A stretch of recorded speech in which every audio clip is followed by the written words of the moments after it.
네, 감사합니다. 제가 항상 소개시켜 드릴 때, 성이 채씨라, 이제 채소할 때 채에다가, 창문을 거꾸로 하면은 문창이다. 이렇게 항상 소개를 시켜 드립니다. 그래서, 이제 윈도우구나, 이렇게. 근데 이제, 윈도우가 옛날에는 처음엔 좋았으면 요즘엔 별로 안 좋죠, 마이크로소프트가. 예, 시작하도록 하겠습니다.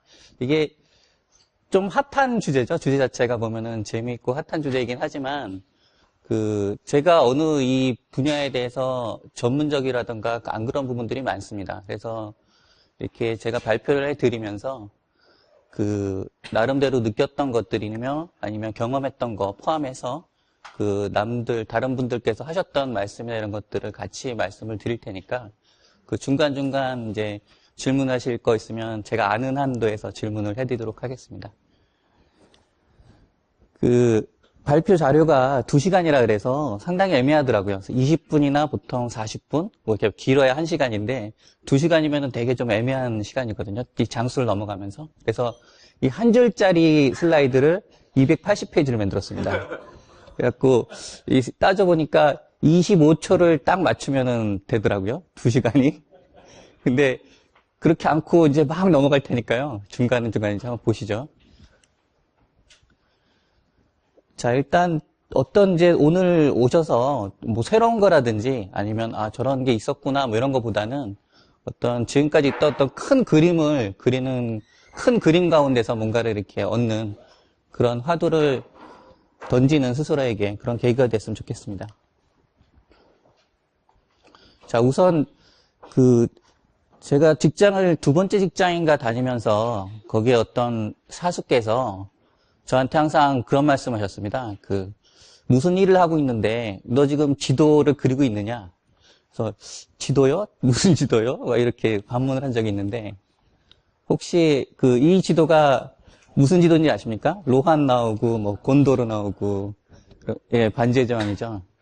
그래서, 이 반지의 제왕을 쓰신 이 소설가 분께서는 처음에 이 머릿속에 이 지도를 그려놓고, 쓰셨을 것 같아요. 그래서 이게 어느 부족이 있고, 뭐가 있고, 이렇게 되게 두꺼운 책인데, 이렇게 어떻게 한 분의 머릿속에서 이런 것들이 나올까, 판타지가. 그런 이제 의아하게 생각이 들 때가 있습니다. 여기도 어쨌든 지도가 있어야지 뭔가 되죠. 그 다음에 지도 하나만 더 보여드리겠습니다.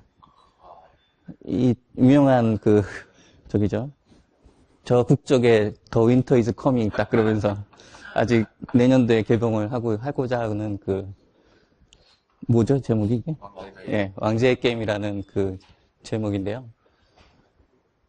이런 지도가 있는데 가상의 지도죠. 실제로 있는 세계 지도가 아닙니다. 가상의 지도죠. 자, 근데 이렇게 생각을 해보면 이제 가문 7개인 줄 알았는데 8개 나오더라고요.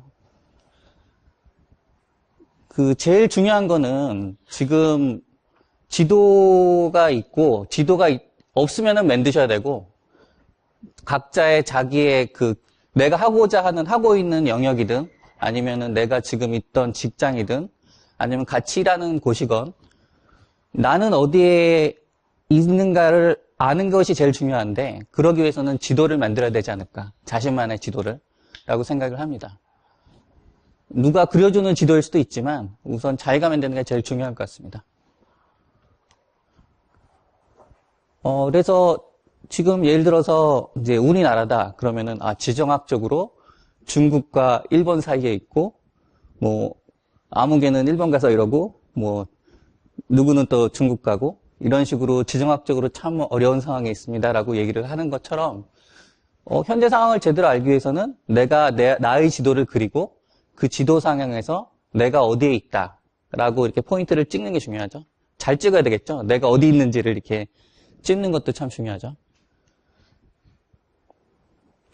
근데 내가 있는 곳을 아는 게 중요하고요. 그 다음에는 더 중요한 것이 그럼 어디로 가지?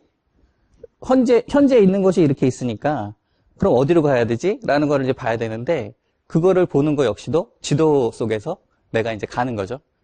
내가 어디에 있고 어디로 간다. 자, 지도 얘기를 했습니다. 제 소개를 했는데 제 소개가 한 100페이지가 돼가지고, 그냥 흘려 들으시는데, 올해로 그 27년, 이제 만 27년 되고 28년째 개발을 하고자 하는데, 그 대부분 실패를 했습니다. 올 초에도 이제 회사를 옮겼고요. 그래서 그 남들의 성공한 얘기들은 많죠. 어떻게 성공을 했고 누가 어떻게 성공을 했다는 많은데 실패담은 많지 않더라고요. 어떻게 보면. 근데 저는 더 중요한 거는 실패담이라고 생각을 합니다. 그래야지 시행착오를 좀 덜 겪고 그다음에 아, 저 사람은 저랬으니까 나는 좀 이런 접근을 해야겠다. 이런 것들도 있을 수 있으니까 그런 관점에서 한번 봐주십시오. 86년도에 이제 고등학교 축제 때인데요. 그때 기술책에 베이지 코드가 있었습니다. 10번 뭐 해가지고 이렇게 포르프 돌면서 100까지 출력하는 게 있었는데 그때 집에는 컴퓨터가 없었고요.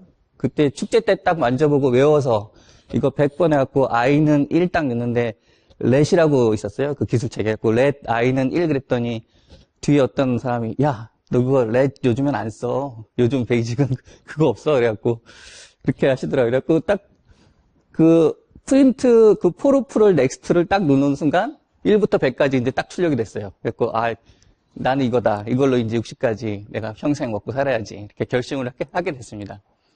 그래서 전산과를 가고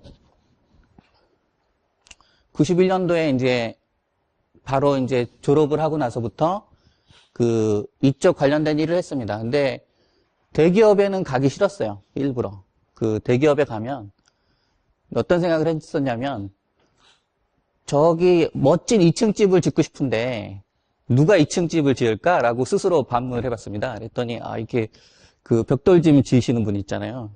일명 그 노가다 지시는 분들이 집을 짓는 거 아닐까 생각을 했습니다. 그래서 아, 그러면은 어디 가면은 저렇게 할 수 있겠지? 하고 생각을 했더니 아, 대기업이나 공기업 가면은 그런 거가 아닐 거고 그 새로 만드는 회사를 가야지. 그리고 이제 새로 만드는 회사를 가서 한 10년만 그러면 노가다를 떼어봐야지. 그렇게 해서 시작을 했습니다.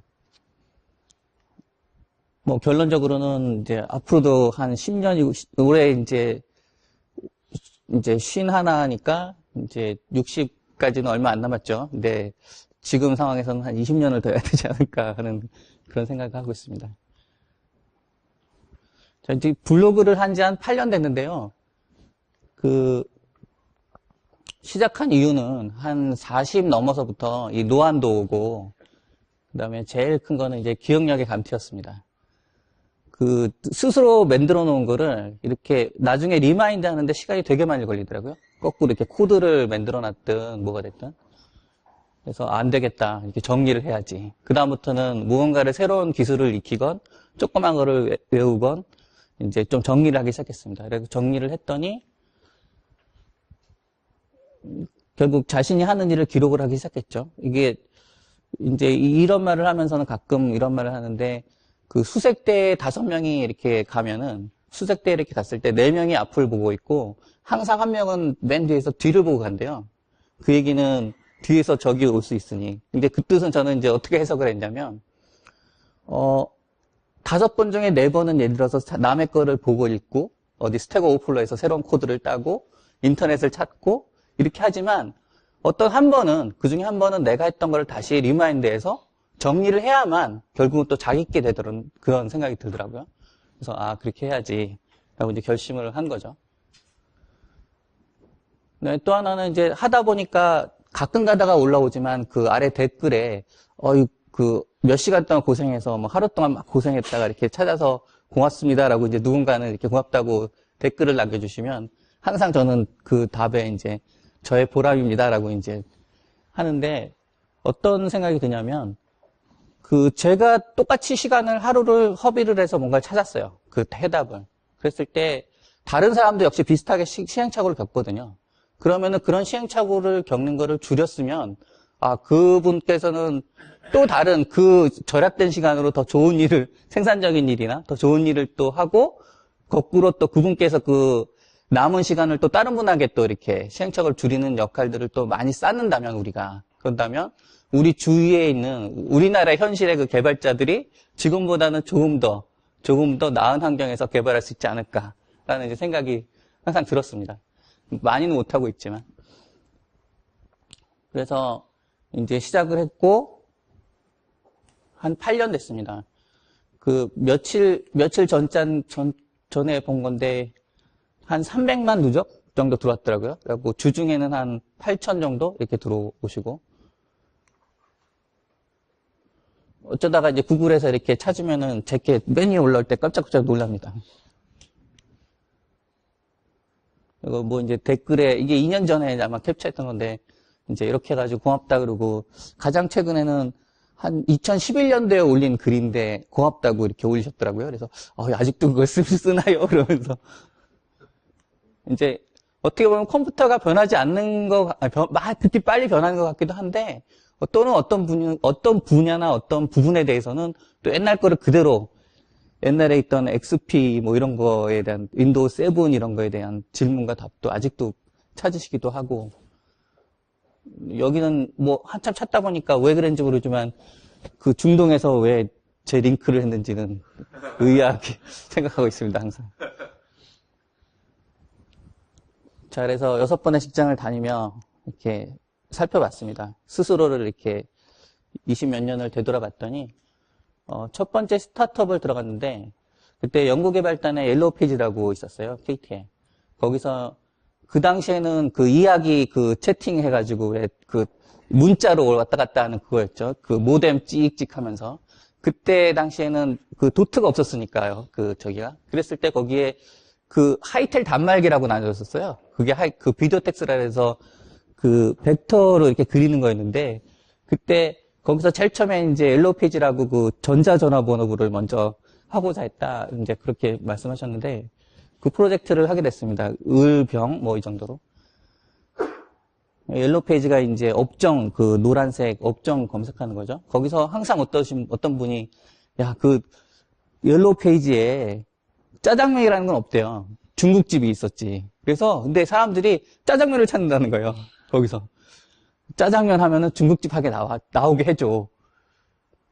그때 막 C++로 막 이렇게 노가다를 떼어가지고 만들고 났더니 지금 생각하니까 검색 엔진이네. 비슷하게 이제 유사하게 시스로스 베이스로 이렇게 만들었었는데, 그런 거를 만들었었죠. 가이드 투 시스템이라고. 이제 처음에 입사하자마자 한 1년 내로였는데 이제 무식해서 이제 그랬던 것 같고요. 그러면서 비디오 텍스를 그때 캐나다산을 갖고 와서 이렇게 했었는데, 거기에 그 색인이 없었고 그냥 파일로만 돼 있었어요. 그러다 보니 서울 시내 그때 300만 저기 있었거든요. 전화번호부가. 300만은 파일로 갖다 놓고 안 되잖아요. 검색이 안 되잖아요. 그래가지고 그 대학교 때 그 은사분께서 삐+1을 그때 숙제를 해주신 적이 있었는데, 그때 한번 짠 적이 있어가지고 한번 짰습니다. B+7을. 그 짜가지고 지금 이제 릴레이셔널 데이터베이스나 몽고DB나 다 인덱스는 B+7가 기본이잖아요. 그래갖고 제가 짠 거를 딱 가지고서 어느 날 갑자기 몇 명이 딱 오더니 같이 돌려보자 그러시는 거예요. 그래갖고 돌렸더니 제가 더 빨랐어요. 그게 사이베이스였어요. 나중에 알고 봤더니. 그래가지고 돌이켜 보니까 당연하지. 사이베이스보다 빠를 수밖에 없지. 걔네는 테이블에 뭐에 그 엑시드를 다 지원하려니까 그만큼 많이 걸리는 거고, 저는 그냥 인덱싱만 있다 보니까 빠를 수밖에 없죠. 그 코드상으로는. 그래갖고 이렇게도 해봤네라는 생각이 나중에 이제 지나고 나서 이제 이때 담당하셨던 KT분을 한 25년 후에 만나게 됩니다. 그리고 지금은 주말마다 같이 등산 다니고 계세요.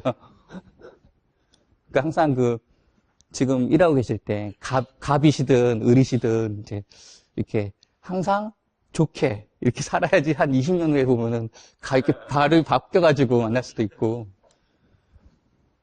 그 다음에는 뭐 미래로라는 것도 만들었고, 국립국어원 이제 서점 편찬 시스템을 이제 타이컴에서 만들었는데, 타이컴이라는 좀 악명이 높았죠. 그 국산 주저사기라 그래가지고 지금은 없지만 그때 당시에 이제 타이컴이라는 데서가 하는데, HP UX에다가 포팅을 열심히 만들어가지고 딱 잘 돌던 거를 가서 포팅을 했는데 안 돌아요. 그래서 죽으라고 하루를 디버깅 하면서 나중에 딱 봤더니 리얼록에 들어가서 안 나오는 거예요. 시스템이, 프로그램이 죽어가지고. 왜 그랬지를 나중에 봤더니 BMT 빠르게 하기 위해서 커널 OS 빌드할 때 커멘트로 막아놨다는 시스템 콜들을, 그런 웃지 못할 그런 시스템들도 있었습니다. 이게 한 96년쯤에 있는 것 같고요. 그 다음에 그 회사는 이제 나이스 프로젝트를 상장을 했는데, 상장하기 직전에 저는, 아이, 싫다, 그러고 이제 나왔거든요. 주식 포기하고. 근데 이제 그 전에 고3 생활 기록부를 이제 전산하는 게 있었는데, 그걸 했었고요.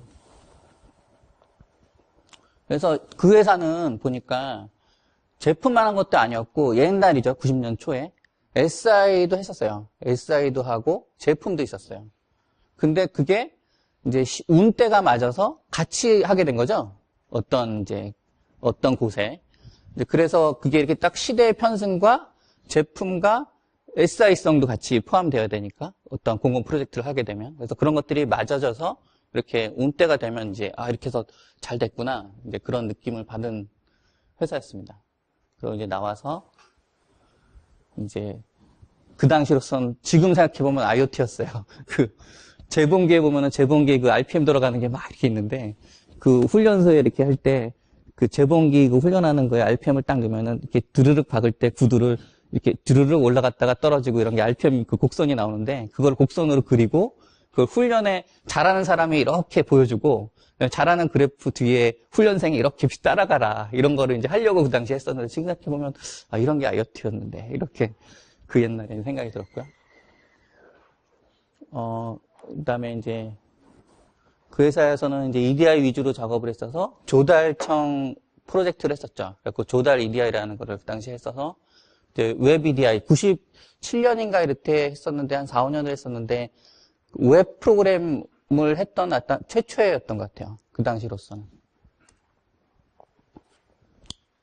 그러니까 여기서는 그 제품이 있었고 SI가 있었고 그다음에 기술 번역이라는 또 파트가 있었거든요. 다른 파트가 있어서 한 회사에서 하나만 이렇게 하는 게 아니었고 이렇게 다양하게 이렇게 해야만 먹고 살 수 있었구나. 뭐 지금도 비슷하다고 생각합니다. 그다음에 이제 2001년도에는 어찌저찌 하여 이제 산호세로 가게 됩니다. 산호세에 이제 가서 실리콘밸리로 가서 그 세브 R3 시큐리티를 바이오메트릭스로 한다는 꿈도 야무진. 그 당시에 이제 그 소니나 이런 데서 그 마우스에 이렇게 지문 인식하는 게 막 나오기 시작했거든요. 그래가지고 이런 걸로 바이오메트릭스를 통해서 하면 되겠다. 근데 웬걸요. 1년 만에 그 버블닷컴 때문에 회사는 문을 닫고 거기서 이제 다시 돌아오고 지금 바이오메트릭스가 이제 상용화된 게 얼마 전이지 않습니까? 아이폰으로. 그러니까 거의 한 15년. 이게 너무 빨라도 뭔가를 하는데 기술 적용하고 이렇게 반발짝만 한 2, 3년 앞으로 이렇게 가야지 어떻게 보면은 실제 오기까지 너무 15년 걸릴 만한 거를 미리 시작해도 그래도 안 되는구나. 이제 그때 느낀 건 그거고요. 그다음부터는 이제 보안 쪽으로 이제 발을 이제 바꿨습니다. 그래서 2001년도에 125 대란이라고 썼는데요. 125 대란이 뭐였냐면은 우리나라 그 DNS 서버, 전 세계 DNS 루트 서버 중에 하나가 KT가 갖고 있거든요. 회화동에 이제 있는데, 그때 우리나라에서 그때 워밍이 퍼져가지고, 아마 마이크로소프트에, 이제 그때 마이크로소프트에 무슨 포트를 하는 이제 웜인데, 그게 DNS만 공격을 막 하는 거였어요. 그래갖고 DNS, 모든 사람들이 DNS를 갑작스럽게 막 폭주하는 것처럼 요청하는 것처럼 DNS 디도스가 발생을 한 거죠, 웜으로. 그래가지고 그때 125 대란 때문에 한 하루인가가 온 나라에 이제 그 마비가 된 적이 있었어요. 인터넷이. 그러고 나서 그때 이제 IPS, IDS 인트루전 디텍션 시스템에서 인트루전 프리벤션 시스템이라는 이제 IPS라는 영역이 그때 없다가 생겼거든요. 그때 이제 그 IPS라는 제품을 같이 회사를 이제 하고자 하셨던 분이 최초로 들어오셨죠, 국내에. 그래가지고, 이제, 티핑 포인트라는 이제 IPS가, 이제, 그래서 그 회사는 안정적인 시스템 메인터넌스를 하는 회사였고, IPS 외산을 가지고 제품은 없었어요. 근데 이 두 개로 회사가 잘 됐어요. 이렇게도 살 수도 있구나. 그러니까 저는 이제, 얘기하기를 제국주의 용병이라고 얘기를 하는데, 그렇게 사셔도 됩니다. 제국주의 용병으로. 그 다음부터는 이제 둘이서 이제 고군분투를 하는 시간입니다. 그래갖고 막 그 보안 쪽에서 이제 여러 가지를 하고, 그 다음에 2008년도에 이제, 안 되겠다. 외산 거 갖다 팔아야지. 근데 뭐지? 그리고 엔티도스가 아무도 몰랐을 때인데, 2008년도에 최초에 그때 10월 달에 그 9시 뉴스에 나온 적이 있어요. 그 M증권사에서 그 해커가 디도스 공격을 할 테니까 돈 내놔, 5천만 원 내놔라. 라고 이제 기사가 뜬 적이 있거든요. 그때 다다음 날인가 불려가가지고 그 실망에 대고서 가서 상암동에 가갖고 그 공격을 해본 적이 있거든요. 이렇게 공격해서 진짜 죽는구나. 이렇게 테스트로 이렇게 내보냈는데 그런 걸 했더니 이게 엔티도스가 필요하네, 장비가. 그래서 이제 하다가 외산을 가지고 팔다가 이제 디도스 시뮬레이터 계측기 같은 걸 만듭니다. 그래서 외산 판매를 하고 제품이 좀 없었고요. SI를 하고 이렇게 했는데 결국 잘 안 됐죠. 그래서 이제 2012년도에 첫 직장이라고 한 이유는 이제 한 이렇게 20년을 좀 더 하고 나서 그때까지는 계속 이력서를 쓰고서 들어간 적이 없었거든요. 같이 어디 하자 그랬어갖고.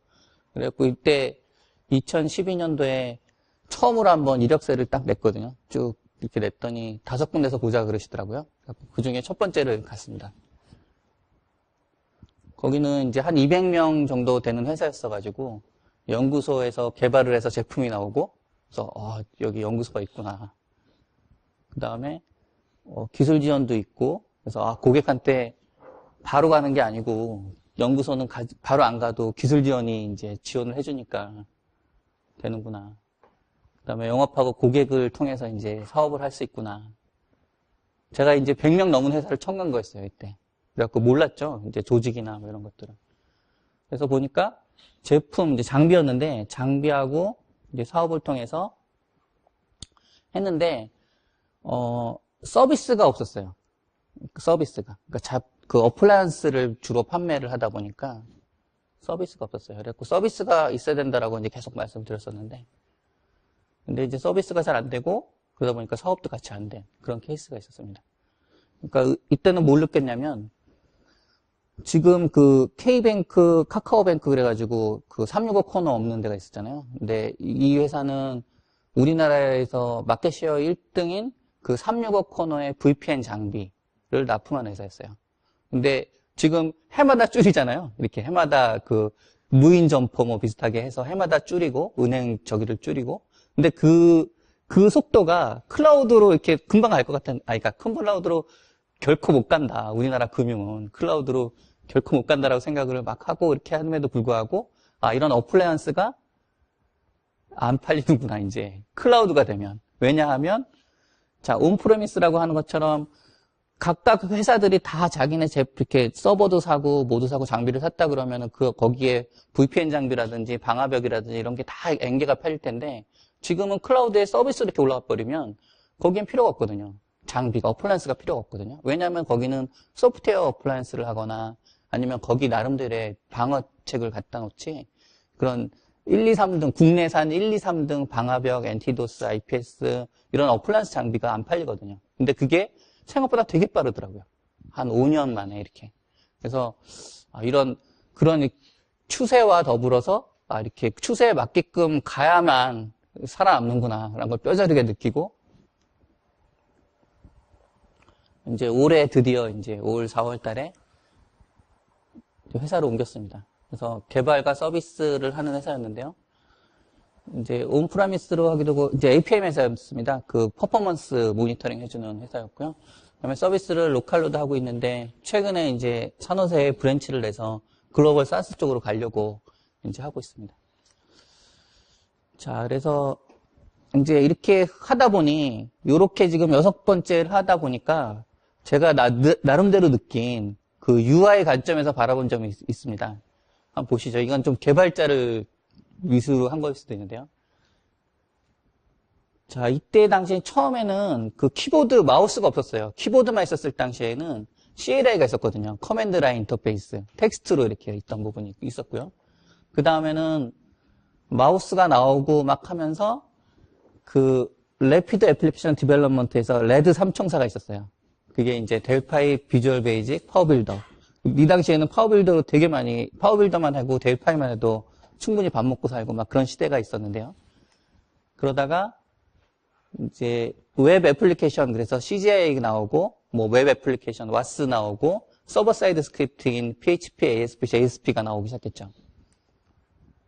그러다가 2000년 초에는, 이게 아까처럼 래피드 애플리케이션으로 만들어놨던 그러한 클라이언트 서버 모델의 프로그램처럼 웹에서도 해줘라는 요구사항이 막 나오다 보니 엑스인터넷이라고 돼 있었고요. 근데 엑스인터넷이 액티브엑스를 쓴 기형적인 모델이었죠. 그럼에도 불구하고 아직까지도 은행의 내부 업무에는 엑스인터넷이 많이 돌고 있다는 이러한 현실이고요. 그 다음에 2005년도에 플렉스 빌더라고 먼저 나와서 어도비는, 그러니까 매크로미디어죠. 그 매크로미디어의 플래시라는 게 매크로에서 먼저 만들었고, 그 매크로미디어가 어도비로 넘어갔고, M&A가 됐고, 그러면서 모든 사람들이 그걸 깔아서 이렇게 동영상 같이 이렇게 돌아가는 거를 이렇게 보니까, 그러면 여기에 응용을 돌리면 되겠네. 그래가지고 만든 게 플렉스 빌더였고, 그거를 똑같이 따라서 한 게 MS의 실버라이트였고. 근데 얘네들 결국 다 망했죠. 얼마 후에. 최근 한 10년 갔어요. 자, 그러다가 2010년도 이때부터는 이제 싱글 페이지 애플리케이션이라는 결국 스파라는 게 나오죠. HTML5와 CSS3가 넘어서 자바스크립트로 이제 위짓 베이스로 동적으로 위짓을 화면에 그려가면서 이제 백엔드랑 통신을 하고 AJAX 쓰고 RESTful API를 쓰고 뭐 하면서 이제 이렇게 됐죠. 자, 제가 봤을 때 이제 여기까지 딱 있었는데 최근에 하나를 추가했습니다. PWA라는 게 또 뭔가 나와서 이게 뭐지? 이 프로그레시브 웹 앱이라고 그러는데요. 저도 잘 모르니까 그냥 넘어갈게요. 자, 프로그레시브라는 걸 한대요. 점진적으로 개선을 하고 그 다음에 반응형이고 그 다음에 연결 독립이래요. 그래서 오프라인이나 또는 느린 네트워크에서 동작을 하고 그 다음에 앱과 유사하고 최신 상태를 유지하고 그 다음에 안전하다. 그리고 검색 엔진으로도 이렇게 보여져서 노출이 돼서 앱인데도 검색이 가능하고 뭐 재참여는 잘 모르겠지만 재참여 기능 그 다음에 설치가 가능하기도 하고 웹 이렇게 URL만 주면 뭐 이런 게 된다 그럽니다. 그래서 야 이게 도대체 뭘까? 지금 PWA가 뭘까? 그 알리익스프레스가 지원을 한대요. 놀랍죠. 그 중국이 제일 먼저 이렇게 지원한다는 게. 그 다음에 미국 회사 있고, 그 다음에 웨고나 트리바고 같은 이제 트래블 사이트, 이제 여행 사이트도 지원한다 그러고요. 그 다음에 워싱턴 포스트도 빠르게 하고 있더라고요. 그 다음에 포버스, 플립보드, 소셜 네트워크죠. 그 다음에 트위터 라이트. 이제 OLX는 인도에 있는 회사인데, 최근에 보면은 인도 회사들이 이렇게 서비스, 사스 기반으로 많이 이렇게 올라오는 듯한 느낌을 받고 있거든요. 그 다음에 텔레그램. 이제 이런 식으로 있다고 합니다. 그래서 이게 어떤 건지는 감이 잘 안 잡히는데, 앞으로는 이렇게 뭔지 모르지만, 아까 지금 말씀드린 것처럼 연속선상에서 이렇게 쭉 이름이 있었는데, 이제는 HTML5 이제 SPA도 아니고, 이제 PWA로 가는구나, 세상이. 뭔지 모르지만. 자, 이거는 제가 한번 번역을 한 건데요. 한번 나중에 이제 보시면, 자, 프로그램을 하는 목적은 무엇인가요? 뭐, 저기 할 수도 있고, 돈을 벌자. 그러면 취업할까요? 그러면 어느 분야, 어느 플랫폼 또는 분야로 갈까요? 뭐 게임을 할 겁니다. 그러면 모바일에서는 iOS면은 오브젝트-C. 근데 지금은 스위프트로 많이 하겠죠. 그 다음에 안드로이드면 자바. 이제 저기로 많이 하죠. 지금 뭐죠? 코틀란? 네, 코틀란으로 많이 하고 있죠. 그 다음에 대부분 뭐 대기업의 초일류 기업에서 일하고 싶다? 페이스북인 파이썬, 구글이면 파이썬, 그 다음에 애플이면은 스위프트나 오브젝트-C, 마이크로소프트면은 C#. 뭐 이런 식으로. 이제, 요런 그림 구조가 있거든요. 이게 좀 바뀌었어요. 지금은 약간 바뀌긴 했어도, 이렇게 보시면, 결국 이제, 아까 부짓하죠? 그 지도. 또 어떤 지도, 내가 위치가 어디 있지? 그거는, 이런 지도에서, 내가 여기인데, 지금 여기에서, 그럼 뭐 하려고 그러지? 이렇게 가고 싶어. 그럼 뭐 배워야 되지? 뭐 이런 식으로 그러한 분야들이 있거든요. 그래서 그런 것들을 한번 보시는 것도 도움이 되실 것 같고요. 그다음에 요것도 좀 약간 아웃 오브 데이트인데, 여기 보시면 이제 이게 평균 임금이었어요. 그 산호세. 그래갖고, 파이썬이 10만 7천 불. 그다음에 제일 높은데, 10만 7천 되는 게 저쪽 오브젝트 C 쪽도 그랬고, 여기 루비도 그렇고, 루비는 많이 안 쓰죠. 특히 우리나라는. 근데 다른 데는 이렇게 좀 떨어지고, PHP가 제일 떨어지죠. 그죠? 예, 요렇게 이제 있었는데, 각 언어마다 이제 특장점이 있거든요. 그 특장점들이. 그러니까 그런 것들을 한번 히스토리나 얘가 왜 나왔고 하는 그걸 한번 보시는 게 이제 좋을 것 같습니다. 자, 그다음에 이제 개발 언어의 연속성을 살펴보겠습니다. 지루하시죠? 괜찮습니까? 너무 괜찮습니까? 예, 예. 고맙습니다. 이게 누가 이렇다고 얘기를 한 게 아니라 제가 이렇게 쭉 살아오면서 보니까 이런 것 같다라고 한 부분이거든요. 자, 처음에는 C를 배웠습니다. 그때는 뭐 HP가 됐든 뭐가 됐든 다 유닉스였으니까 유닉스에서 C를 배웠습니다. 그러다가 이제 C++이 나와서 이제 C++로 했죠. 대표적인 마이크로소프트의 MFC, 마이크로소프트 파운데이션 클래스. 걔가 엄청난 클래스 덩어리죠. 그런 것처럼 옛날에 모티프도 똑같이 있었어요. HP 엑스윈도우상에서도. 그 다음에 이제 펄이나 이런 것들도 했었고요. 뭐 그 사이에 뭐 오크라든지 뭐 여러 가지 뭐 그런 것들도 했었죠. 그러다가 96년 뭐 이럴 때는 파스칼로 되어 있는 델파이가 상당히 좋았어요. 또 어떻게 보면 제가 보기에는 비주얼 스튜디오, 지금 비주얼 스튜디오 C샵이 돌아가는 그쪽에 이제 근간이 됐던. 그러다가 이제 97년 웹 애플리케이션하고 JSP하고 이러면서 자바를 해야 되는구나. 그리고 자바를 또 이렇게 보고 이제 자바 쪽도 많이 하고 그러다가 이제 C샵을 이제 단넷 프레임워크가 또 나오고 자바의 JVM으로 가는 샌드박스나 단넷 프레임워크의 CRL 환경이나 동일한 거거든요. 완전히 똑같거든요. 그러니까 언어만 그 위에 자바로 도느냐, C샵이 도느냐의 차이일 뿐이지 똑같은 샌드박스예요. 자, 그러다가 2008년도에 드디어 이제 제가 파이썬을 만납니다. 이제 파이썬을 만나게 된 이유는 그 당시에 프로젝트를 vSphere 서버, VM웨어 vSphere 서버에서 API를 하는 걸 했었는데 그걸 하다 보니까 제공하는 API가 C하고 펄밖에 지원이 안 됐어요. 그래갖고 C로는 도저히 못하겠고 한 두세 명이서 한 6개월 만에 그래서 펄로 했거든요. 그래갖고 펄로 해놓고 나서 이제 이제 성공적으로 하고 나서 1년 후에 있다가 그 발주한 저기서 갑이 우리 다른 데 적용해 볼 테니까 한번 해줘봐 이러고서 새로 돌려봐 그랬는데 제가 짠 300줄짜리 펄 코드를 읽는데 일주일 걸렸어요. 와, 그래가지고 제가 잘 못 짜서 그런 것도 있고 그래서 그게 진짜 펄은 가독성 진짜 꽝이에요.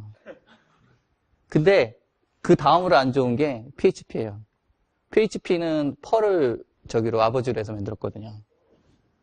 자, 그러다가 그때 하도 막 열이 나가지고 한 달 동안 찾았어요. 이렇게 리눅스에서 내가 내 로직을 뭔가를 이렇게 하고 싶은데 C도 아니고 좀 이렇게 언어 중에서 뭔가 내 나름대로 이렇게 뭔가 빌드업 해가지고 라이브러리식으로 가지고 있을 만한 언어가 뭐가 있을까? 그러고 이제 2008년도에 한 달을 찾은 결과가 파이썬이었어요. 그때는 국내에 뭐 파이썬 하라는 얘기도 아무도 없었고 그랬었는데 이게 이렇게 해야지 그러고 혼자서 궁시렁궁시렁 하던 게 이제 지금까지 오게 됐습니다. 이제 자바스크립트를 하다 보면 프론트엔드 이때부터 뭐 프론트엔드, 백엔드로 나눠지기 시작했고 프론트엔드는 대부분 이제 자바스크립트. 그 다음에 뭐 min.io 이런 게 나오면서 V8 엔진, 뭐 노드 이런 게 나오면서 이제 풀스택 자바스크립트 쪽이 이제 많이 하는데 저는 좀 반대예요. 백엔드 자바스크립트 좀 반대예요.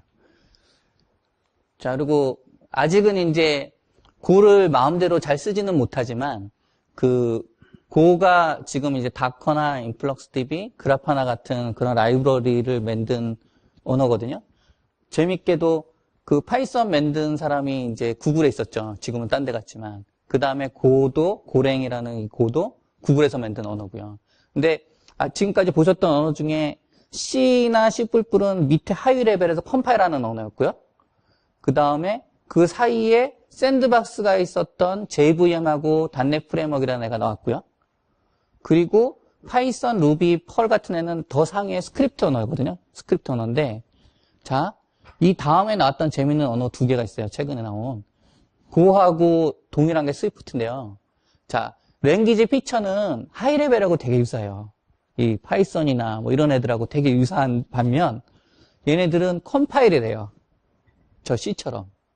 그래서 실제로 돌리면은 뭐 그거 역 어셈블도 안 되고 얘는 그 소스 까볼 수도 없고 그러면서 돌거든요. 그러니까 제가 봤을 때는 어떻게 보면은 이 언어 자체도 정반합처럼 이게 얘의 장점이 있고 얘의 장점이 있고 얘의 장점이 있었는데 생산성은 얘가 제일 좋아. 근데 뭐 실행 속도는 얘가 또 제일 좋아. 그러면 요거랑 이렇게 짬뽕을 해가지고 새로운 걸 만들어야지 해서 나온 게 아마 이 고하고 스위프트가 아닌가, 그쪽 계열이 아닌가라고 생각을 합니다. 그래서 이제 백엔드 쪽, 특히 그 백엔드 쪽 그 언어로서는 아직 생태계나 많이 확장이 되어 있지 않았지만 이 고가 제가 봤을 때는 고나 스위프트가 나름대로 괜찮은 쪽이라고 생각합니다. 프론트엔드는 자바스크립트 말고는 없죠. 뭐 타입스크립트도 트랜슬레이터고 결국은. 자, 뭐 시간이 너무 많이 하니까 제가 휙휙 넘어갈게요. 자, 계열 환경을 놓고 봤더니 처음에는 VI 뭐 이맥 쓰시는 분들 많은데 그런 걸 많이 쓰다가 그 다음에 이제 IDE 환경이 딱 나왔죠. 인테그레이티드 디벨롭먼트 인바이러먼트라는 게 이제 이때 처음 나왔고요. 래피드 애플리케이션 디벨롭먼트 나오면서 그때는 비주얼 베이직, 델파이 이런 애들이 다 이제 환경이 딱 나와서 이때 2A 코드라는 게 나왔었어요. 그게 뭐냐면은 화면에서 이렇게 설계를 하고 나면 화면 설계한 게 바로 코드로 이렇게 떨궈주는 거였거든요. 그러니까 코드를 바꿔도 화면이 바뀌고 화면을 바꿔도 코드가 바뀌죠. 이렇게 나와 있는. 근데 그러한 개념이 되게 제가 봤을 땐 중요해요. 왜냐하면은 이게 양방향을 해놓지 않으면 결국 하나로밖에 내가 할 수가 없기 때문에. 그래서 그런 게 있었고요. 그 다음에 2005년도 이때쯤에는 이제 이클립스를 통해서 CDT나 뭐 자바 쓰고 뭐 이럴 때 파이썬도 그렇고 이제 이클립스를 한참 쓰다가 이제 젯브레인즈의 이제 파이참을 만납니다. 그래갖고 이때부터는 거의 이제 파이참만 지금 계속 쓰고 있고요. 젯브레인즈라는 회사가 참 재밌는 회사예요. 개발자한테는. 자바 하시는 분한테는, 뭐죠? 인텔리제이죠. 예. 인텔리제이가 있는데, 똑같이 이클립스보다는 되게 편하고, 좀 더 빠르고, 더 이제, 뭐, 컨텍스트 센시티브 헬프라든지 이런 거 더 잘 보여주고, 회사가 체코에 있는데, 저 파이썬 컨퍼런스에 가서 이렇게 부스가 나왔더라고요. 그래갖고, 이제 봤더니 체코인데 한 50%, 60, 70%는 러시아 분들이 있고, 저였을 때는 되게 재밌는 회사예요. 코틀란이라는 언어까지도 만들고, 안드로이드에서 자바를 대응할 만한, 더 좋다고 사람들이 막, 저 실리콘밸리 애들이 막 그러거든요. 그래서 그런 식으로, 이제, 거기에 이제 파이참을 저는 잘 씁니다, 아이디로. 지금까지.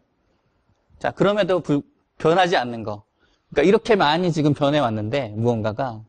그럼에도 변하지 않는 걸 보니까, 사용자 UI. 뭐가 됐든지, 자바스크립트가 됐든지, 뭐가 됐든지, UI는 있더라. 어디선가. 그 다음에, 도메인 로직이라는 게 결국 백엔드 단의 로직이겠죠. 뭔가를 처리하는. 그 다음에 데이터 액세스. 그 결국 있더라. 이 세 개 에너지는 불변이더라. 라는 게 이제, 어떻게 봐도 이제, 그렇고요. 자, 드디어 이제 오늘의 주제로 넘어갑니다. 자, 시간이 이제 저기 되니까요. 자, 이거는 표 하나로 그냥 정리를 할게요. 자, 이 시기는 끝나는 시기인지 아니면 시작하는 시기인지 중간에 절정인지는 제가 이제 파악을 못했고요. 1784년도에 석탄을 이용을 해서 전신, 텔레그램을 이용을 하고 기차를 통해서 소비자나 경공업을 이제 발전이 됐다고 합니다. 그래서 패러다임은 기계였고 키워드는 증기였죠. 증기기관이 결국 화두였죠. 1차 산업혁명은. 그러다가 2차 산업혁명은 1870년대에 석유가 등장을 했고 석유로 이제 전화로 바뀌었습니다. 그리고 운송은 자동차가 됐고요. 영양력은 전기화학이나 중화학공업 좀 무거운 데로 갔죠. 그리고 대량 생산을 물론 이때도 이제 했겠지만 이때 본격적으로 된 거는 2차 산업혁명이었고요. 이때는 키워드가 전기였습니다. 자, 3차는 이때고 이제 석탄, 석유에서 전기가 주 에너지가 됐고요. 인터넷이 이때부터 나오기 시작했죠. 나오기 시작한 연도 같네요. 이걸 보면. 그다음에 운송은 스마트 운송이라는데 여기서 스마트 운송이라는 거는 뭐 이때보다는 자동차나 이때 처음에 했던 것보다는 컨테이너를 이용을 해서 그래도 스마트하게 운송을 했겠죠. 그다음에 영향력은 이제 정보통신 쪽으로 발전이 됐고 패러다임은 결국 디지털로 나오면서 키워드는 통신과 정보, 인포메이션, 뭐 제3의 물결 뭐 얘기 나오고 결국 이제 4차가 있는데 4차는 아직 어느 누구도 지금 4차다라고 얘기하는 사람은 없어요. 다만 올 것이다라고 계속 얘기를 할 뿐이지. 그래서 그 반대하시는 분들이 되게 많아요. 4차 산업혁명 그러면 거부감을 듣고 이렇게 하시는데 저는 뭐 거부감까지는 없지만 이렇게 흘러가겠구나 이렇게 알고 있는 건 좋다고 그냥 생각합니다. 그래서 보시면 에너지는 재생에너지를 많이 쓰겠구나 당연히. 지금 우리가 자동차에 들어가는 그 석유를 떼서 가는 거는 10%가 안 되죠, 그죠? 열 효율이. 근데 전기는 더 낫잖아요, 배터리는 그거보다는. 그 다음에 이 앞에 이제 통신하고 소통하는 것들도 점점 이제 IoT 쪽으로 넘어갈 것이고, 운송은 이제 지금까지 이렇게 운송을 많이 했는데 전 세계적으로 그런 것들이 로컬 생산이나 이런 걸로 바뀌겠다. 이렇게 얘기를 합니다. 이거는 이제 상상은 가는데, 이 공장이 전 세계에 이렇게 공장이 어디 특정한 데 중국이고 어디에 있어서 거기에 물건을 대량 생산을 해갖고 운송을 하는 게 아니라 그냥 공장, 단위, 마을마다 있는 거예요. 그 3D 프린터로 공장이 무엇이든 만들 수 있는. 그렇게 되면 그 설계도만 이렇게 통신을 통해서 오고 내 로컬에서 필요한 시계, 이러면은 운동화, 이러면 로컬에서 생산이 되는 거죠. 그러면 운송할 필요도 없는 거죠. 그렇게 되면은. 근데, 이게 과연 2020년도에 가능할까라고 이제 의문이 들긴 하는데, 자, 모르죠. 이제 영향력이 이제 모든 산업이라고 합니다. 그리고 패러다임은 이제 인공지능 나오면서, 자, 아까 시작할 때, 그 20주년 축하드립니다를 이제 못했는데, 축하드립니다. 축하드리고요. 어떻게 데이터로 여기 이렇게 앞으로 갈 화두인데 이걸 어떻게 알고 했을까? 참. 그러니까 무슨 적이냐면 여기서는 정보는 통신에서의 정보는 인터넷상에 떠돌아다니는 수없이 많은 정보는 그냥 흐트러져서 없어지는 거죠. 이렇게 지금 우리가 이렇게 수없이 올라오는 그런 정보처럼 없어지는 건데 그거를 빅데이터로 만들고 그거를 가공을 해서 좀 더 의미인 걸로 AI나 이런 걸 통해서 만든다는 거겠죠. 근데 저는 이제 이쪽도 중요하다고 생각하지만 이제 이쪽도 중요하다고 생각하거든요. 무인 쪽도. 무인과 더불어서 이제 오토메이션, 지금 AI를 통해서 일자리가 없어진다, 얘기도 하고. 자, 근데 디지털 트랜스포메이션에서는 결국 저는 이거라고 봅니다, 이거. 왜냐하면 지금까지는 특별한 어떤 그 회사, 어떠한 저기들이 이렇게 영향을 미쳤다면 앞으로는 모든 회사가 이렇게 영향을 갖게 되는 거죠. 4차 산업혁명에서는.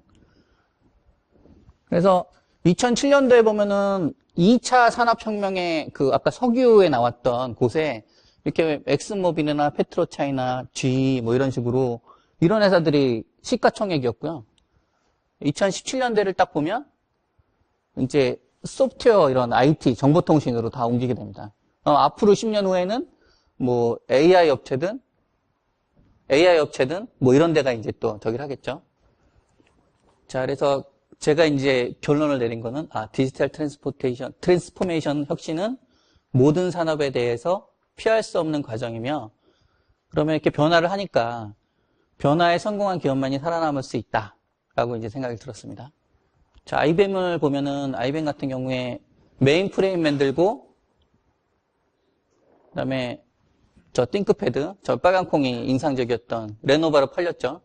근데 결국 이렇게 제조업을 하던 회사가 왓슨이라는 거가 나와서 이렇게 퀴즈도 풀고 의사를 대신하겠다 이러기도 하고 지금 이렇게 바뀌고 있죠. IBM은 이미 서비스 회사로 넘어갔답니다. 그러니까 제조업 회사가 아니라 자기네는 더 이상 변신을 했죠, 이미 IBM은.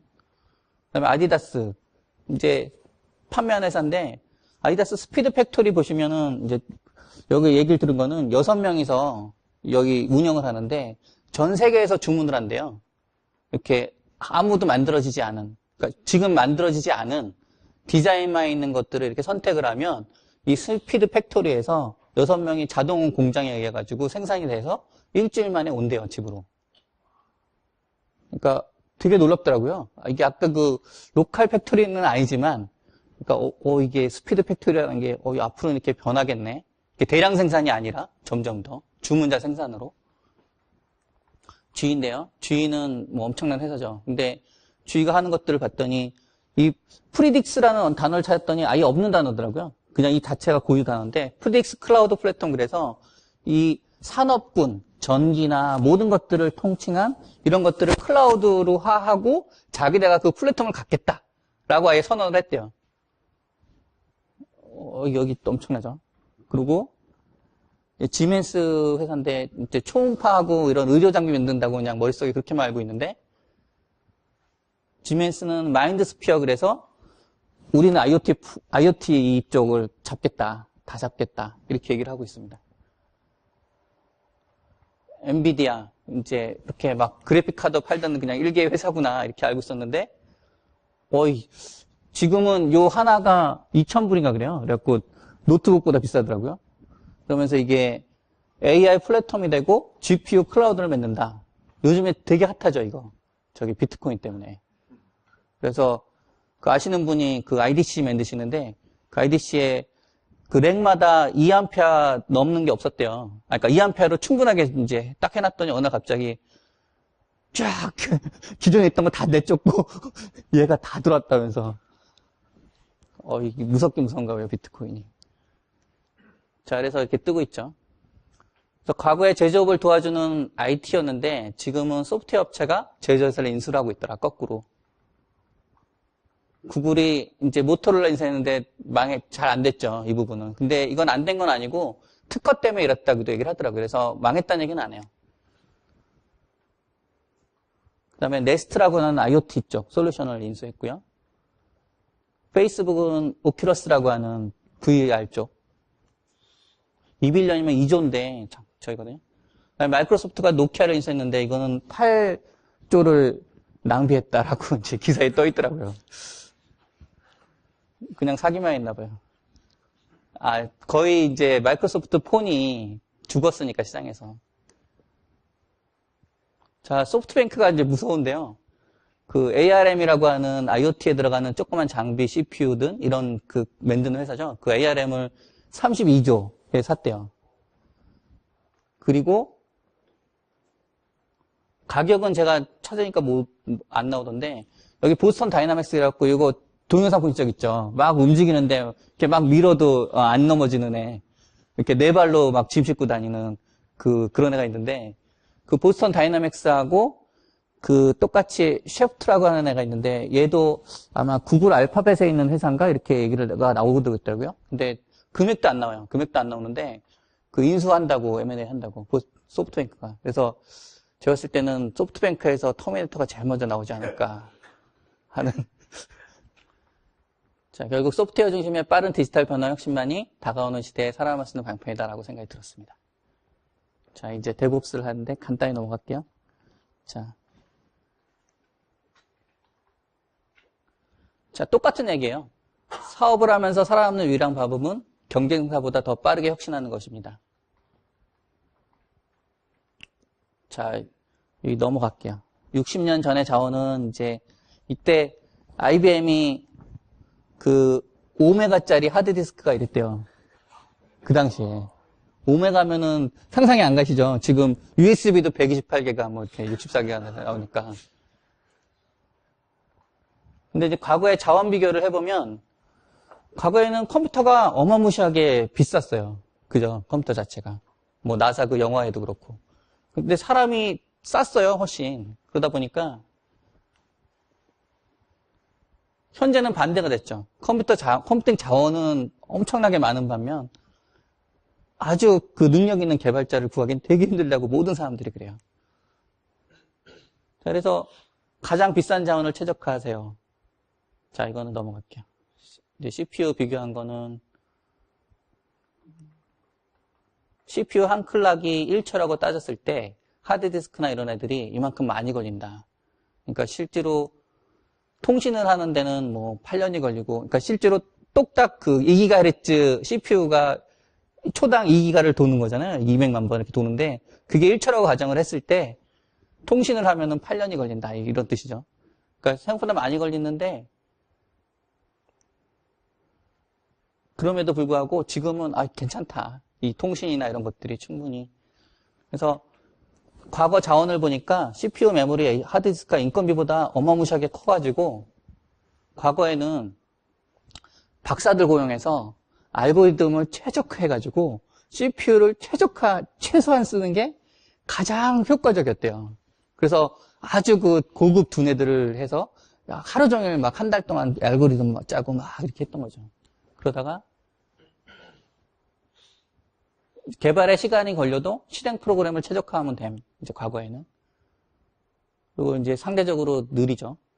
그러다가 현재는 완전히 반대가 됐고 기획, 개발, 테스트, 배포, 운영 등이 모든 사이클이 비약적으로 빨라져서 데브옵스를 결국 해야만 살아남는 시대가 됐죠. 자, 요거는 이제 제가 들은 얘기인데 그 최소의 개발자가 최대로 많은 컴퓨터 자원을 이용을 해서 서비스를 해야만 살아남는다. 뭐 위챗 그라는 채팅 서비스가 있는데 그 회사인 경우 1억 명을 서비스할 때까지 회사가 만들어져서 10명이 다 커버를 했대요. 개발, 운영, 배포 모든 것들을 10명이. 상상이 잘 안 가더라고요, 저는.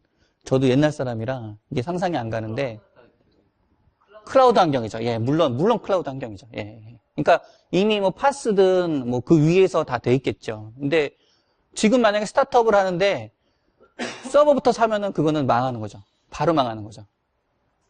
자, 그래서 가장 비싼 자원. 지금 여기 계시는 분들이 가장 비싼 자원입니다. 컴퓨터는 너무 더 이상 비싼 자원이 아니라. 자, 그래서 여러 가지가 있는데 뒤에 이제 그림이 따로 있습니다. 똑같이 또 반복을 했어요. 경쟁사보다 더 빠르게 혁신을 하고 더 빠르게 사이클을 돌아야만 산다라는 얘기가 이제 또 나오죠. 자, 뭐 어쨌든 그래서 제가 이제 파이썬을 선택한 이유가 있고 생산성, 가독성 제가 이제 프로그래밍 언어 중에서 제일 하나를 고르라 그러면 저는 가독성을 고릅니다. 2008년 이후로 가독성. 자, 그 다음에 커뮤니티, 이제 데브옵스의 진화. 처음에 개발을 했고요. 근데 이제 이게 아직도 지금 우리 개발 회사들의 모습일 경우가 많더라고요. 개발을 하고 QA 갔다가 왔다 갔다 하고 운영으로 갔다가 다시 오고 다시 QA 가고 이렇게 왔다 갔다 이제 돌죠. 돌다가 이제 테스트 드리븐 디벨롭먼트가 뭐 딱 나왔어요. 그래갖고 이걸 좀 합치자 이렇게. 그리고 좀 가볍게 해서 사이클을 줄입시다. 막 이렇게 나오면서 그러면 있었던 개발 QA 운영을 다 이제 합칩시다. 왜 따로따로 합니까? 이렇게 이제 나왔고 결국 CI라고 얘기하는 Continuous Integration이죠. 똑같은 얘기거든요. 계속 지금 혁신하자, 빨리 가자, 개발 테스트 배포를 자동화시켜서 개발 사이클을 빨리 가자. 똑같은 거예요. 자, 요 사이클은 별로 안 변하더라고요. 그러니까 보시면 여기서 그 우리 뭐 짤까? 이렇게 개발을 이제 여기서 의논하고 나서 플랜을 하고 나서 코드를 짜죠. 열심히 코드를 짜고 그다음에 이제 빌드를 합니다. 맞는 걸 빌드한 다음에 테스트하고 이제 요번 이제 딱 달아서 릴리스하자. 요거 릴리스하고 그거를 어디에 배포를 할까? 뭐 사스로 우리 저 IaaS에 AWS에 배포할까? 뭐 아니면 어디 서버에 배포할까? 뭐 이렇게 되고 배포한 거를 가지고 이제 운영을 하죠. 운영을 해서 모니터하고 여기서 나온 버그가 또다시 이제 다시 꼬리를 물고 또 다른 버그 하나 또 다른 요구사항을 또 물려서 이렇게 돌죠. 요 뒤에 이제 표를 보여드리겠습니다. 마찬가지죠. DevOps는 고객의 요구에 대해서 얼마나 빨리 응대하고 대응하는가를 나타낼 수 있는 지표가 되고요. 이게 2013년도에 책에 있었는데 거기에 나왔다는 건데 저는 이제 잘 안 믿겨져요. 이게 하루에 배포를 23,000번 한대요. 아마존은. 그리고 페이스북은 뭐라고 들었냐면은 페이스북은 한 번 한대요. 그래서 전날 저녁에 개발자가 한 300명 정도 되는데 그러니까 코어 개발자가 그 300명이 전날 내일 뭘 개선해야지 그리고 생각하고 있다가 다음날 오전에 와서 코딩하고 오후에 배포한대요. 배포는 ABC로 A는 사내에 배포해보고 이상 없으면 10% 전 세계 10% 배포하고 이상 없으면 전 세계로 ABC로 배포하는데 그때 다 그 반응도 자동 체크한다 그러더라고요. 야 이거 지금 뭐 에러 있어 뭐 이런 거 오면은 이제 야 이거 이상하다 이러고 다시 백해라 이러고 그러면서 저기 코드도 브랜치 없대요. 하나의 마스터고 하나의 마스터에서 다 모든 것들은 이제 플래그를 줘가지고 기능 이제 피처 플래그들이 있어서 피처 플래그를 놓고 돌렸다가 그 코드를 원복하는 게 아니라 그 플래그만 딱 빼고 돌리면서 이제 그 다음에 또 개선하고 다시 돌리고 또 들어가고 하는 작업들을 들어간다 하더라고요. 그래갖고 지금 이제 트위터는 이 당시만 해도 이랬고 트위터는 죽는 줄 알았더니 누구 때문에 트럼프 아저씨 때문에 또 지금 요즘에 사는 것 같고 이렇게 되죠. 결국은 유니콘들이라고 하는 그런 회사들이 얼마나 이렇게 빨리 DevOps를 도는가가 결국은 경쟁력이다. 그 회사에. 다 틀리죠. 자기네들이 갖고 있는 거 넷플릭스는 건 다 틀리고요. 근데 이거 맞아요. 이거 지금 티피컬 회사. 국내 전에 있던 회사도 6개월이었거든요. 이렇게 한번 도는 사이클이. 그러면 여기 이제 9개월마다라고 했는데 보통 맞을 것 같고요. 그 다음에 다른 것도 그렇고. 어쨌든 그러니까 지금 DevOps는 결국 이렇게 하려고 해도 못하는 게 쉽게 안 되는 게 갖고 있는 사람들의 마인드가 변해서 다 같이 프로세스가 바뀌어야 되는 거거든요. 근데 사람들은 안 바뀌고 아무리 좋은 DevOps 툴이 오고 뭘 갖다 사다 써도 안 돼요. 뭐 실패 계속 하거든요. 그게 이제 그럴 수밖에 없다는 거고요. 자, 그래서 여기까지 왔다가 이제 다커 이용 개발은 이제 제가 또 간단히 자, 보시면 이제 IaaS, PaaS, SaaS가 있었죠. IaaS는 이게 이제 온프레미스로 내가 다 하드웨어 다 사가지고 OS 설치하고 뭐하고 다 까는 게 지금과 같이 모놀리틱 개발 환경에서 다 돌리는 거고요. 그 다음에 여기는 밑에 거는 모르겠고 OS부터 깔게. OS부터 깔고 그 위에 내가 다 할게 하는 게 인프라스트럭처 애저 서비스, IaaS. 지금 EC2니 뭐니 하는 대부분의 VM 클라우드가 이게 되고 그 다음에 PaaS라고 있습니다. PaaS는 그 위에 다 돌아가게끔 내가 만들어 놓을 테니까 함수만 갖다 바꿔넣어. 여기에 파이썬으로 함수만 이렇게 넣고 다른 언어로 함수만 이렇게 넣으면은 그러면 돌게 해줄게 라고 하는 게 이제 PaaS죠. 그 다음에 SaaS는 그런 거조차도 다 위에 놓고서 그냥 고객님께서는 여기에 들어오셔가지고 이렇게 뭐 하기만 하면 됩니다 라는 게 SaaS 거죠. 그래서 결국 클라우드 컴퓨팅에서는 클라우드 클라이언트, 뭐 웹브라우저나 모바일 앱이든 여러 가지 것들이 있을 테고 얘네들이 그 IaaS 위에 온지든 아니면 PaaS 위에 얹든 SaaS와 같은 그러한 역할들을 수행하는 결국 이런 식의 거가 이제 클라우딩이죠. 뭐 회사도 되게 많아요. PaaS, SaaS, IaaS들이 되게 많고 종합 연행을 한다 그러고 뭐 백엔드 애저 서비스에서 PaaS도 뭐 있다 그러고 하는데 이건 잘 모르겠고요. 자, 그다음에 요거는 그냥 저기만 알고 한번 나중에 개발하시는 분들은 꼭 이제 백엔드 하시는 분들은 특히 요것만 이제 기억해 두세요. 그 12팩터.net/ko 요건데 그 이제 많은 분들이 한 10년 이상 동안 쌓이면서 그 백엔드 쪽에 사스 서비스를 했던 분들 뭐 이런 분들이 그 노하우들을 정리해 놓은 것들이에요. 그래갖고 12가지로 요렇게 했으면 좋겠다라고 정리해 놓은 건데 되게 괜찮습니다. 나중에 한번 보시고요. 자, 그러고 나서 이제 언제부턴가 컨테이너가 나왔어요. 실은 아까 그 2차 산업혁명에서 3차 산업혁명으로 넘어갈 당시 그때 운송이 뭐 기차에서 자동차였는데 그 다음에 뭐 스마트 운송 이렇게 나왔었죠. 제가 봤을 때는 이제 요걸 의미하는 것 같은데 그 이삿짐을 날르든 뭐 곡식을 날르든 피아노를 날르든 자동차를 날르든 다 지금은 컨테이너가 있기 때문에 컨테이너를 통해서 통일이 됐죠. 컨테이너 반 개, 컨테이너 한 개, 뭐 이렇게 해가지고 통일이 안 됐을 때에는 이 각자 부르는 게 값이었대요. 이 운송비도 그렇고. 아, 이거, 나 몰라. 이거 내 트럭에 반 개 차면은 얼마큼 받을래. 이러고 통일이 안 됐대요. 전 세계적으로도 그렇고. 그러다가 얘가 통일을 시킨 거죠. 물류의 통일을 딱 시킨 거죠. 자, 이제 똑같은 거죠. 그 컨테이너라는 게 개념적으로 놓고 보면 이 안에 무슨 소프트웨어가 돌든 난 잘 모르겠으나 여기 어떤 기능을 하는 애들을 담겠다. 뭐 DB를 담건, 뭐 다른 걸 담건, 뭐 도메인 로직을 담건, 뭐 웹 캐시를 담건, 뭐 여러 가지를 담겠다. 그리고 얘네들이 여러 곳에다가 다 동일하게 아까 자동차, 배, 뭐 됐든 나는 거긴 상관없어요. 그냥 얹으면 되는 거지.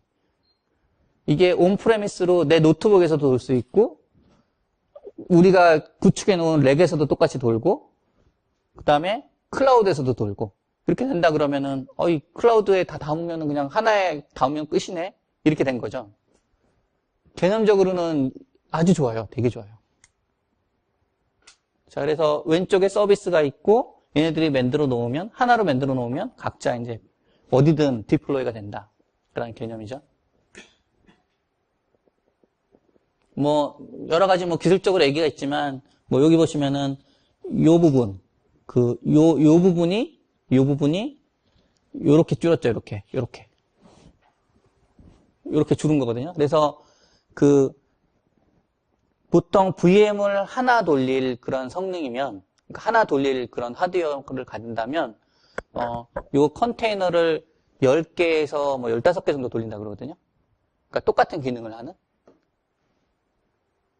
그래서 최근에는 뭐 얘네들을 그러면 어떻게 배포를 할 건가에 대해서 뭐 스왑도 있고 스왑보다는 이게 거의 지금 저 쿠버네이츠라고 하는 구글에서 나온 것이 그 오케스트레이션 툴이 그러니까 컨테이너가 있었으면 컨테이너를 배포를 쭉 해야 되는데 배포를 어디에 할까요? 뭐 이런 것들 그리고 관리를 어떻게 할까요? 뭐 스케일 아웃 해야 되는데요. 더 넣고 해야 되는데요. 뭐 이런 것들을 하는 거를 이제 거의 이 쿠버네이츠가 다 AWS에서도 그렇고 다커 쪽에서도 그렇고 다 이제 천하 통일을 하고 있는 것 같더라고요. 자, 그래서 이제 어느 순간에 제가 이제 이거를 할 때는 이 슬라이드를 만들 당시에는 카스라는 얘기가 없었거든요. 근데 이거 나오겠다. 컨테이너 애저 서비스 나오겠다라고 했는데 나왔더라고요. 그래갖고 AWS에서 이제 베타 버전을 한 몇 개월 전인가 이렇게 하고 지금은 그러니까 IaaS 위에 구축을 하셔도 돼요. AWS가 IaaS니까 AWS 위에 거기 EC2 서버 해가지고 만들어 놓고 우분투 서버 만들어 놓고 그 위에 다커를 설치를 한 다음에 그 위에다가 돌려도 돼요. 다커 컨테이너를. 직접 핸들링을 해야 되죠. 근데 그게 아니고 카스 서비스가 있으면 그 위에 이제 바로 내가 얹어주면 이 카스 서비스는 쿠버네이트나 뭐 이런 식의 오케스트레이션 툴이 있을 거고 그 툴에 내가 등록을 시켜주면 알아서 이제 되는 거죠. 자, 그 다음에 이제 어느 순간에 이제 요런 두 단어가 나오기 시작했습니다. 그 클라우드가 나오고 나서 갑자기 왜 애완동물과 가축이 나오지? 자, 이 펫은 저도 이제 강아지를 키우는데 그 뭐 몰리가 그 제일 많이 짓는 여자 강아지 이름 중에 3위더라고요. 그 몰리라고 이름을 짓는다. 그러니까 그리고 유니크하고, 그 다음에 케어를 해주고, 그다음에 아프면은 이제 고쳐주죠. 아, 우리 집 개가 아픈데 이제 가서 고쳐주세요, 선생님. 딱 이러죠. 근데 가축이 딱 있었어요. 가축이, 얘는 이름이 없어요. 그냥 번호를 딱 하고, 그 다음에 누가 누군지 구별이 안 돼요. 아, 쟤가 쟤구나. 그리고 아프면은 잡아먹어요. 근데 이제 생각해보면 이게 뭐랑도 관계가 있는 거였냐면, 지금까지 아까 서버, 우리가 지금까지 서버 구축해놓고, 예를 들어 코넷 망이 우리나라에 최초로 코넷 저기에서 설치가 되고, 지금 이제 사장님이나 저희 회사의 사장님이나 저희 집사람이나 이제 그 코넷 망 설계하는데 처음 그 같은 거기 있었다라고 얘기를 하더라고요. 그러면서 예를 들어보면 그 당시 어땠는데 뭐 그러는데, 그때 뭐 소백이라든지 뭐 이런 IRC 채팅하는 서버라든지 이런 애들 보면 그 아프면은 하드 고장 나면 갖다 고쳐주고요. 그 다음에 이름도 붙여주고요. 그 서버 호스트에다가 막 이랬다는 거죠. 그러니까 펫이죠, 펫. 그죠? 우리가 지금까지 정상적으로 이렇게 서버를 운영하는 거는 펫이에요. 캐틀이 아니고. 근데 아까 나왔던 컨테이너 개념은 펫이 아니라 캐틀이에요. 그죠? 그랬을 때 제가 보면은 그러면 앞으로 이게 내가 예를 들어서 내가 개발을 하고 있는 이 노트북은 이름도 지어주고 이렇게 관리를 하는, 얘는 펫이다. 펫 맞네. 얘는 펫인데, 근데 서버는 더 이상 그런 식으로 모놀리틱하게 그렇게 하는 게 아니라면, 그 클라우드에 이렇게 배포가 되고 이렇게 도는 거라면, 걔는 더 이상 펫이 아니라 캐틀처럼 관리를 해야 되는구나. 이제 앞으로는. 그게 근데 머릿속에 잘 안 바뀌어져요. 워낙 하도 30년을 이 개를 키우다 보니까 이게 잘 안 되더라고요. 그러니까 지금부터 하시는 분들은 이게 앞으로의 세상은 이 펫이 아니고 캐틀이다라는 거를 명심을 하시고, 이제 보니까 그러면 빨리 돌아야 되는데, 결국 아까 말씀드린 쳇바퀴를 빨리 돌아야 되는데, 빨리 도는 게 경쟁력이고 혁신이고, 어디서 안 되지? 라고 생각을 했더니, 계획하는 거. 뭐부터 먼저 할까요? 뭐 어떻게 할까요? 모여서 의논해야죠. 사람이 정해야죠. 이걸 자동으로 정할 수는 없잖아요. 그 다음에 코딩은 아직 사람이 하죠. 언젠가는 AI가 한다고 뭐 그러면은 개발자들 다 잘리겠죠. 이제 언젠가는. 그러니까 요 두 개를 빼놓고는 나머지는 엄청나게 자동화가 되고 있거든요. 아까 제가 4차 혁명의 마지막 키워드에 보면은 두 가지였어요. 무인화하고 데이터였거든요. 그러니까 그 무인화가 보면은 이거죠. 그러니까 이거랑 또 아까 일맥상통하는 게 10명이서 1억 명 서비스를 했다라는 것도 똑같거든요. 그러면은 빨리빨리 해서 내가 서비스를, 어디는 아이러브스쿨은 페이스북보다 훨씬 먼저 나왔는데, 걔는 SK가 딱 인수하고 나서, SK인가요? 처음에 막 10만 명, 10만 명이었다가 예를 들어서 그 동시 접속자가 10만 명이 아니라 동시 접속자가 막 100만 명이 됐어요. 근데 스케일 아웃이 안 돼가지고, 막 서비스 팍팍 죽고, 막 그러면은 다 떠나잖아요, 금방. 그러니까 제가 봤을 때 어떻게 보면은 페이스북 같은 아이디어가 없어서, 그러니까 아이러브스크 같은 거가 없어서, 지금까지 없어서 못 나온 게 아니라, 어떻게 보면 동시에 사람들이 이렇게 10,000명씩 오던 것이 1억 명이 와요. 근데 1억 명이 와도 페이스북은 버텼고요. 아이러브스쿨은 못 버텼어요. 어떻게 보면. 그죠? 그게 아까 지금까지 얘기했던 펫과 캐틀의 얘기도 있고, 클라우드 서비스도 있고, 다 물려있죠. 지금 이런 식으로, 지금 데브옵스 얘기도 있고, 다 물려있거든요. 자, 이거는 이제 제가 지금 토요일마다 지금 반했는데요. 토요일 위에서 하루 종일 이제 파이썬 이제 강의를 좀 하고 있는데, 그거를 하면서 한 달 동안 짬짬이 틈을 내서 아까 이 코딩을 하는데 개발 환경이 지금 이렇게 다 있잖아요, 로컬에. 그래서 개발 환경을 어떻게 하면 통일시킬 수 있을까라고 고민을 해봤어요. 자, 뭔가 이제 다커를 설치하고, 다커는 이제 윈도우에 설치하는 걸 예제로 들었는데, 설치해서 윈도우는 프로 버전부터 되더라고요. 그 전에는 다커 툴박스라는 걸 설치하는데, 그거는 이제 그렇게 갖고 다커 버전 해갖고 딱 서버 클라이언트 튀어나오면 아 성공이구나. 그래서 확인해서 이제 제가 이미지를 만들어 놨어요. 요건 이제 GitHub에 다 올라가 있는데 그 다커 파일도 다 올라가 있고요. 만드는 법도 다 올라가 있고요. 그래서 그 이렇게 MC체에서 xspace-pyenv 해갖고 딱 그 놓으면은 다커 컴포즈라는 거가 이제 실행하는 거죠. 이렇게 만들어서 얘를 실행을 딱 돌리면 이제 처음에 이제 이미지를 다운받고 이제 이미지를 얘가 이제 하나 부연 설명드리면 그 다커 중에 이걸 돌릴 때 그 다커 리눅스가 있는데 리눅스가 우분투를 다운로드 받아서 다커를 딱 돌리면 한 500메가, 600메가 돼요. 크기가. 근데 알파인 리눅스라고 있거든요. 알파인 리눅스를 깔면은 지금 한 4메가 정도 돼요. 그러니까 똑같은 리눅스 프롬프트가 딱 떨어지는데 우분투는 그만큼 크잖아요. 그러니까 컨테이너를 만들 때 지금은 또 하나의 관건은 어느 누가 똑같은 기능을 하는데 그거 이미지를 크기를 작게 하느냐 라는 것도 관건이거든요. 그래갖고 점점 더 작아지려고 막 노력을 어마무시하게 하는. 그러니까 알파인 위에다가 만들었는데 지금 아직 문제가 많더라고요. 그래갖고 아 이거는 도저히 안 되겠다. 한 달 동안 했는데 지금은 일단 중간 정도 해가지고 이렇게 해서 레디메이드 디벨롭먼트 환경 구축. 그러면은 모든 사람들이 개발자가 딱 들어갔을 때 같이 개발할 수 있는 환경이 이미 다 갖춰져 있으면 다커로 그럼 좋지 않을까. 지금은 이제 저는 시도만 했지만 이제 앞으로는 이렇게 될 것 같습니다. 자, 이렇게 하고 딱 뜨면은 로컬 웹브라우저로 접속을 하시면 이게 로컬에서 띄운 거잖아요. 근데 로컬이 아니라 서버에 만약에 띄웠어요. 서버에 30개를 다커로.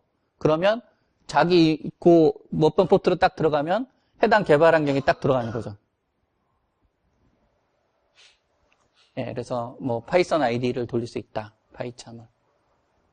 이제 코딩의 자동화까지는 못 갔더라도 어떤 코딩을 할 수 있는 어떤 환경, 어떤 도메인 로직을 만들 수 있는 거를 통일화해서 이렇게 해주면 아, 같은 환경에서 같이 이렇게 개발을 하면은 훨씬 좋겠구나라는 식으로 생각을 했고요. 아까 이제 보여드렸던 거죠. 이쪽 부분을 어떻게 앞으로는 자동화 내지는 반자동화 아니면 빨리 중에서도 있었죠. 아까 그 사람이 제일 큰 자원이기 때문에 사람의 자원을 최소화하고 그리고 상대적으로 싼 컴퓨팅 파워를 많이 써서 하면 된다. 파이썬이 포르프를 돌리면은 C로 만든 포르프에 비해서 똑같은 거를 돌리면 40배에서 50배가 느리거든요. 근데 왜 파이썬을 쓸까요? 그러니까 이상하죠. 근데 C로 1000줄 나올 거 파이썬으로 한 100줄이면 나오거든요. 예를 들어서. 그리고 메인터넌스 C로 해서 이 사람한테 시켜서 나오는데 한 달 걸리고 메인터넌스 시키는데 2주 걸리는데 파이썬으로 똑같은 걸 시키면 나오는데 하루 만에 나오고 저기 디버깅해서 뭐 고치라 그러면은 5분 만에 나오고 그러면은 당연히 이렇게 해야죠. 느리더라도. 왜냐면 빠르니까. 그리고 그 느린 걸 어떻게 커버하죠? 컴퓨팅이 많으니까요. 요즘에는 그러면 클라우드에 더 돌리는 거죠. 더. 그러니까 경쟁력이 결국은. 근데 아직도 그러니까 지금 회사에 있으신 대부분의 회사들, 개발 회사들 위에 계시는 많은 분들이 저처럼 이렇게 나이 드신 분들이 많거든요. 그러니까 그분들은 머릿속에 이제 이런 개념이 없으실 수도 있거든요. 그래서 이렇게 아까 그 오면서 이제 구찌를 봤는데 구찌 같은 경우에는 패션 회사니까 그럴 수도 있지만 멘토를 누구로 잡냐면 40, 50대 임원진들이 멘토를 20대의 신입사원으로 잡는데요. 그래갖고 아, 나 멘토야 이러고서 이거 요즘에 알려줘. 뭐 나 이거 링크드인 잘 못하는데 이거 어떻게 하지? 이러면서 멘토로 정해놓고 거꾸로 한대요. 이렇게 밑으로. 그거 저 말 된다. 개발 환경 표준화와 이제 어떻게 하면 자동화를 할 수 있을까? 이런 부분도 중요할 것 같고요. 결국은 어떻게 내가 원하는 도메인 로직에 집중을 해서 구현할 것인가에 집중을 하는 게 답이겠죠. 지금 이제 아까 말씀드렸다시피 모든 산업으로 가기 때문에 과거에는 이러한 그 흐름을 타는 업종이나 이런 것들이 상대적으로 작았고 그런 반면에 지금은 이제 모든 산업에 걸쳐서 이렇기 때문에 모든 산업 전반적으로 이러한 영향력이 미칠 것이고 변하지 않으면 결국 이제 도태될 것이다. 처음에 나왔던 그 디지털 트랜스포메이션 혁신은 모든 산업에 대해서 피할 수 없는 과정이며 변화에 성공을 해야만 된다. 그다음에 데브옵스 얘기하면서 고객의 요구에 얼마나 빨리 응대하고 대응하는가가 성공의 여부다. 이제 마지막으로 제가 이제 시도를 했던 것은 이제 레디메이드 디벨롭먼트 환경을 이제 갖추어서 뭔가를 해보면 더 빠르게 해보는데 도움이 되지 않을까라는 거에서 이제 하나의 생각을 해봤고요. 변화하며 살아남는 것은 기업의 문제이기도 하지만 어떻게 보면 그 이전에 각각 그 개개인의 문제로 생각을 합니다. 회사를 떠나서 서바이벌이죠. 각자 서바이벌을. 이제 체인지를 해야 되는데 아까 말씀하신 사회자분께서 말씀하셨다시피 그럼 어떻게? 글쎄요. 저는 단어 하나로 한다면 여기서 세 자만 더 바꾸면 이제 챌린지가 되더라고요. 그러니까 경쟁과 도전은 약간 틀린 거라고 생각을 합니다. 경쟁은 옆에 보이는 사람과 경쟁을 한다면 그게 아니라 챌린지는 안 보이는 누구과 아니 안 보이는 새로운 거를 만드는 뭐 그런 거가 도전이 되겠죠. 그래서 거기에 이제 찬스가 나온다. 다 비슷하거든요. 단어 한두 개 차이인데. 근데 보면은 반대로 생각하시는 분들이 많은 것 같아요. 그러니까 도전을 하고 실패가 많아야 되거든요. 실패를 많이 해야만 거꾸로 거기에 찬스가 오는데 찬스가 오는 것을 찾아다니는 거죠. 챌린지를 안 하고. 그러면 안 된다고 보거든요. 저는. 자, 이 챌린지에 대해서 오늘 저 두 분께서 오셨는데 저기 지인인데요. 이분들께서 결혼을 하시고 만 3년 동안 해외로 자전거 여행을 다니셨어요. 그래갖고 최근에 돌아오셨는데 이제 저는 그런 도전을 꿈이라도 꾸고 이렇게 못했지만 이렇게 직접 하시는 걸 보고 많은 용기를 얻었습니다. 고맙습니다. 이 자리를 빌어.